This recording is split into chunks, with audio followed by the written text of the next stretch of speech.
దీక్ష చేపట్టిన నాటి నుండి అయ్యప్ప స్వాముల దినచర్య సిస్టమాటిక్గా ఉంటుంది కాబట్టి మెరుగైన ఆరోగ్యం కలుగుతుందని వైద్య నిపుణులు తెలుపుతున్నారు. అయ్యప్ప స్వాములు నలుపు రంగు వస్త్రాలను మాత్రమే ధరిస్తారు.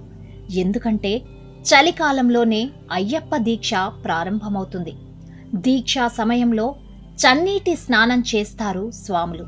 ఈ సమయంలో నలుపు రంగు దుస్తులను ధరించడం వల్ల సూర్యరశ్మిని గ్రహించి శరీరానికి చలి నుండి రక్షణ కల్పిస్తూ ఉంటాయి. అదేవిధంగా అయ్యప్ప దర్శనానికి వెళ్లేటప్పుడు అడవుల్లో పాదయాత్ర చేస్తున్న సమయంలో అటవీ జంతువుల నుండి రక్షణ పొందేందుకు స్వాములు మాలను ధరిస్తారు.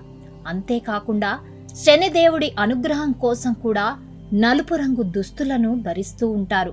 మాలాధారణ చేసిన భక్తులు నలుపు రంగు వస్త్రాలను ధరిస్తే అయ్యప్ప కాపాడుతాడని పురాణాల్లో చెప్పినట్లు ఆధ్యాత్మిక వేత్తలు చెబుతున్నారు. ఈ కారణాలతో అయ్యప్ప స్వాములు నలుపు రంగు వస్త్రాలను ధరిస్తారు.